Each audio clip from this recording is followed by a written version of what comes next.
Looking after those fundamentals, it's not self-indulgent at all. It's actually being strategic. Hello and welcome back to Redefining Midlife. I'm your host, Jo Clark.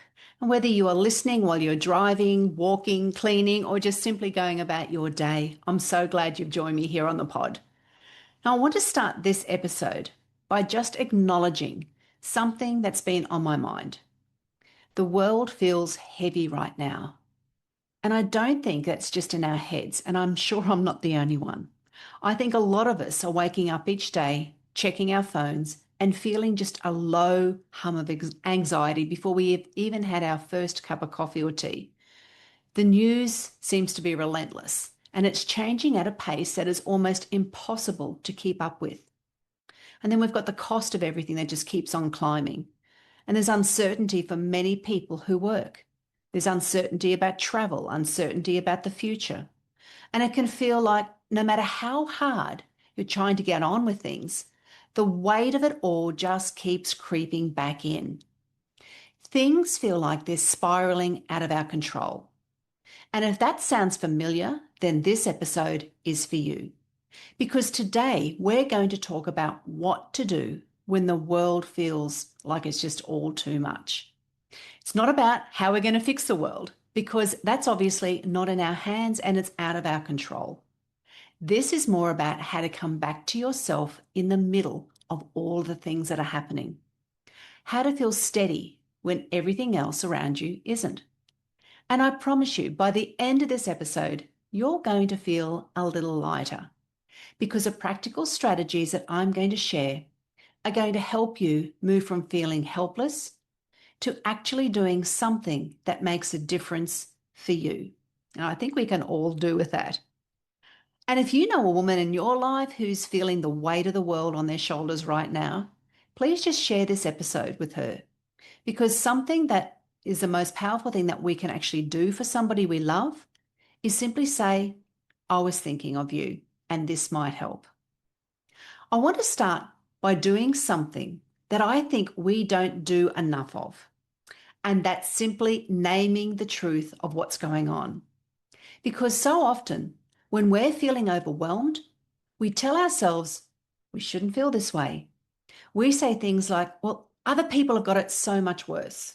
Or, I have no right to be anxious. And then we just try to push these feelings down. But here's the thing. Feelings that get pushed down don't go away. They just find other ways to show up. So let's name what's real. Right now, across the globe, the cost of living is squeezing families in ways that feel relentless. Groceries, fuel prices, energy bills, housing. Things that used to feel manageable are now a source of real stress for people. Many women are watching their jobs or feeling uncertain about whether their role will exist in the same form in maybe a year's time, 6 months' time. Or perhaps is concerned for their partner's job or their children's job.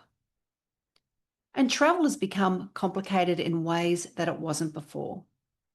Even our day-to-day travel has become more problematic because of the rising fuel costs.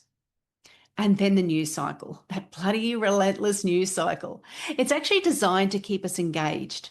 And the way it does that is by feeding us a steady stream of things to be worried about.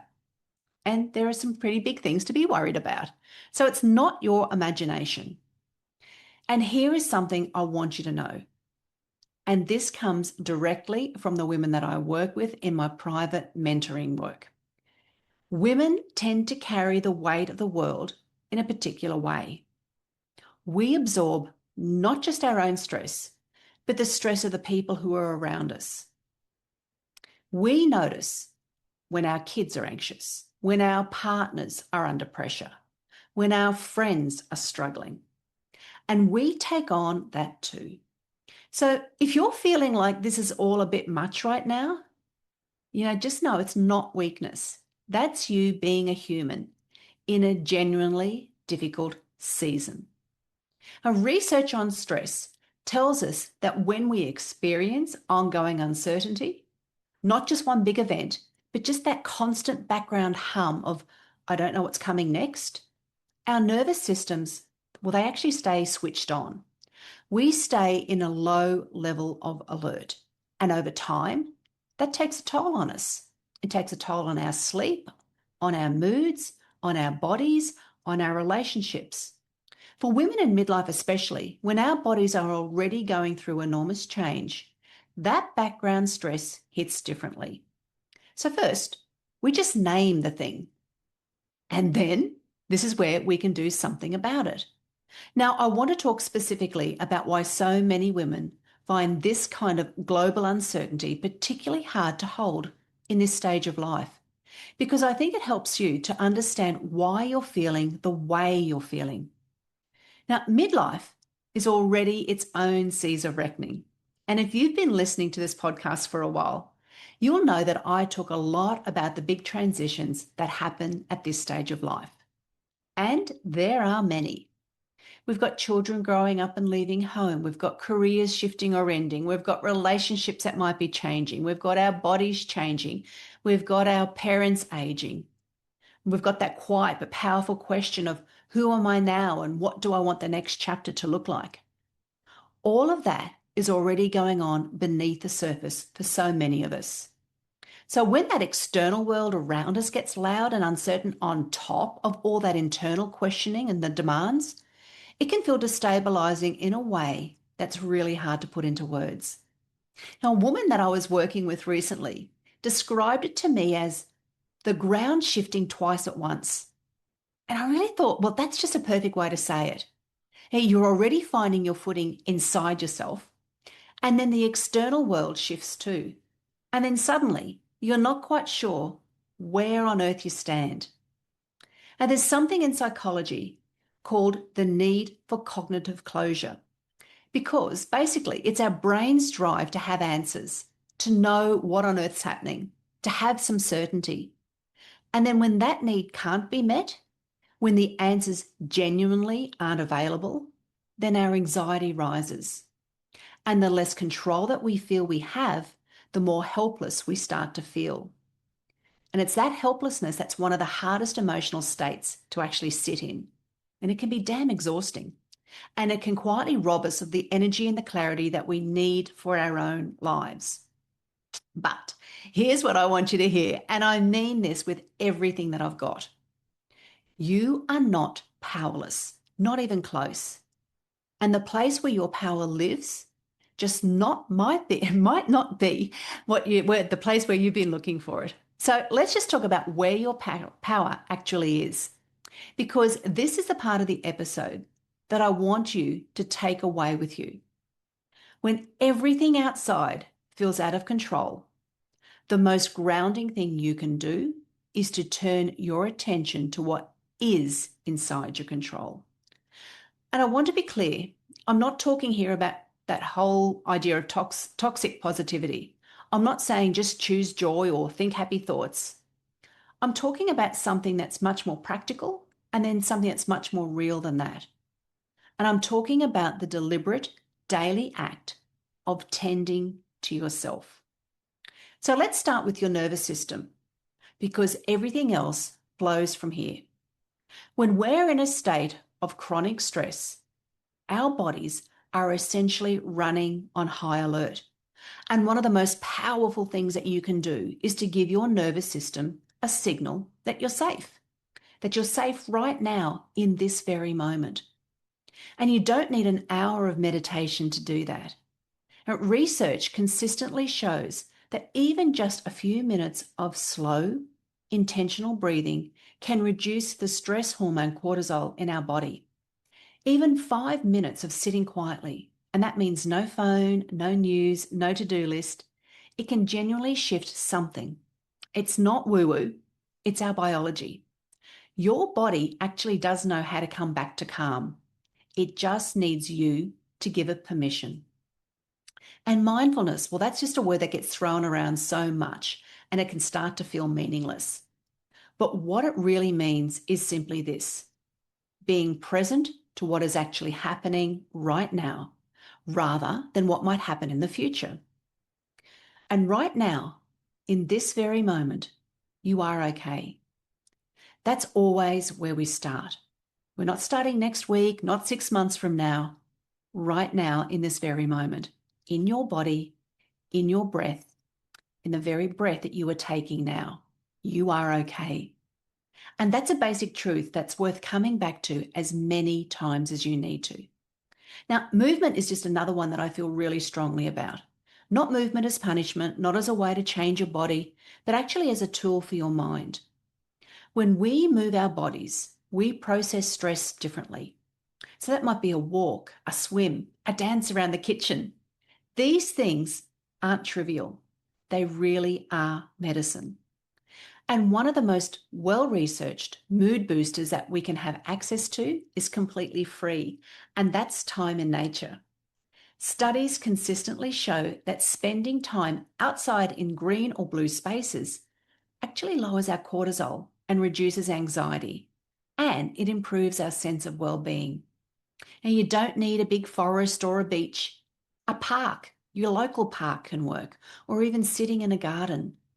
Nature has a way of reminding us that there is a whole world going on that is much older, steadier, and wiser than the current news cycle. And somehow that helps to reset our body. Sleep and food. I know these feel really basic, but when we're under stress, they're often the first things to go. And when they go, everything gets harder. You know this, when you're exhausted and you're undernourished, that same problem feels 10 times bigger than it would after a good night's sleep and a proper meal. So just keep those things in mind. Looking after those fundamentals, it's not self-indulgent at all. It's actually being strategic. And then there's something I like to talk a lot about with the women that I work with and mentor, and that's the practice of journaling. And I've talked about it here on the podcast before. And it's not because you have to pour your heart out on a page every single day, but it's simply because that act of writing actually helps us to externalize what's going inside in our brain. So when our thoughts stay in our heads, they can just spiral and grow. But when we put them on a page, they become something that we can look at, something we can work through and move through. And I use journaling prompts with my clients specifically to help them find their steady ground, to separate what they can actually influence from what they can't, and then just to reconnect with their own inner wisdom. And you can do that too. That whole process is one of the most powerful tools that I know, and it's available to all of us. You got a pen and paper handy, you can do it. And one more thing I want to mention here, because I think it's important, and that it's your relationship with the news and with social media. Now, I'm going to put up my hand and be honest and say that for me, this is definitely a work in progress because I also use social media as a tool for my work. I can get easily sucked into doom scrolling without even realizing it's happening. That's how the algorithm is set up. And there is a difference between being informed and being overwhelmed. So just remember, you can unfollow accounts that don't serve you. You can also set limits on how much that you actually consume. And you're actually allowed to check in once a day or take a day off entirely without feeling like you're putting your head in the sand.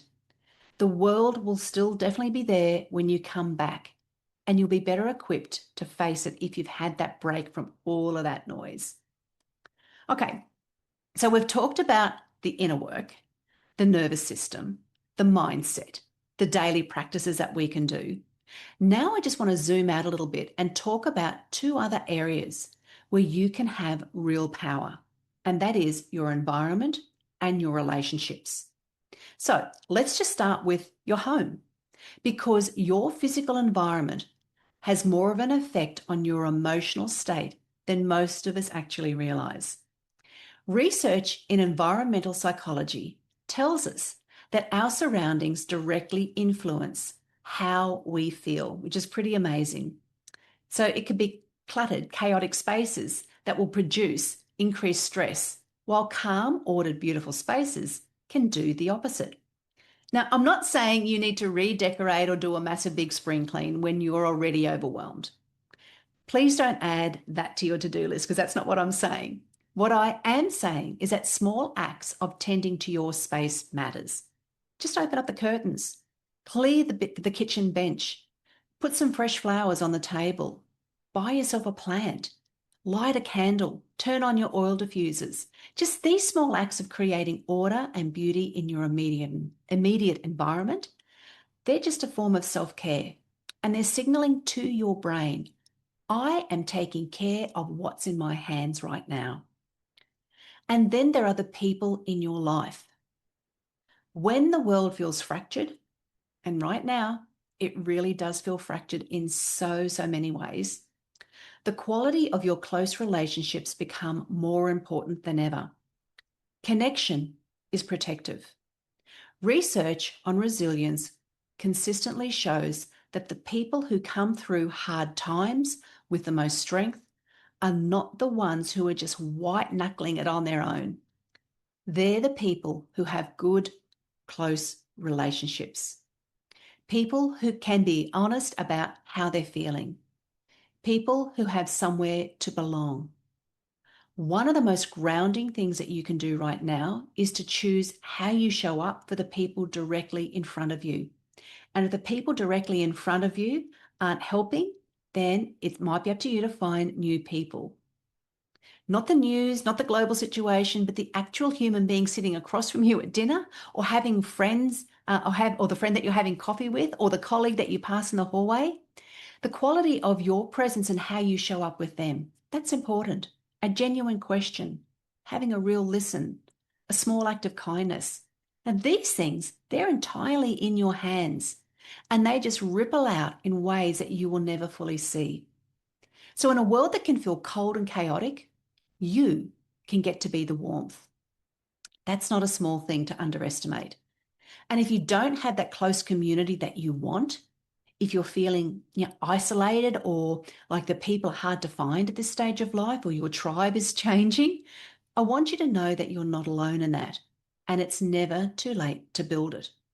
And this is something that I talk about with the women in my mentoring a lot. Finding your community in midlife is one of the most worthwhile investments that you can make. Now, whether that be online or in person, there are women out there who are feeling exactly what you're feeling right now. And I've got a great community online that are like exactly women like you, women who are looking for exactly the same kind of connection. And volunteering, well, that can also be a wonderful outlet and an option. And there are many non-profit organisations that are desperately trying to find volunteers. So that could be an option as well. Now, if you'd like some of that extra guidance and support, I've got a free resource that I think is going to be really useful to you right now, especially if you've been feeling like the ground is shifting and you're not sure where you stand. It's called the 10-minute midlife check-in, and it's free. It's exactly what it sounds like. It's a short guided check-in that's there to help you to get clear on how you're actually doing. Not how you think you should be doing, how you're actually doing and how you actually are. Now, hundreds of women have already downloaded this free resource, so make sure you get yours too. You can find it at joeclarkcoaching.com/check-in. And the link is in the show notes too. So go and grab it. You deserve 10 minutes all to yourself, just to get some of those things out of your head and onto paper. And before I let you go, I want to leave you with this. Yep, the world is uncertain right now. That's true. And some of what's happening is absolutely painful, hard, and real. You're not wrong to feel the weight of it. But you're also not powerless. You're a woman who has navigated hard seasons before, and probably far more than just one season. And the steadiness you're looking for is not out there in the news or in someone else's hands. It is something that you build quietly and with intention inside of yourself, in the way you breathe, in the way you move, in the way you tend to your home, in the way you show up for the people you love, and the way you treat yourself with that same kindness that you would offer a special friend. That's how we hold ourselves through the hard times. Not by trying to fix everything, but by tending to what is ours to tend to. So thank you so much for spending this time with me today. It genuinely means the world. Remember, these small steps that you take can lead to big changes. And if not now, when? So take care of yourself, my friend. I'll see you next week. Thanks so much for listening. If you enjoyed today's episode, please rate, follow, and share it with another incredible midlife woman. And join me next week as we keep creating an amazing second half of life.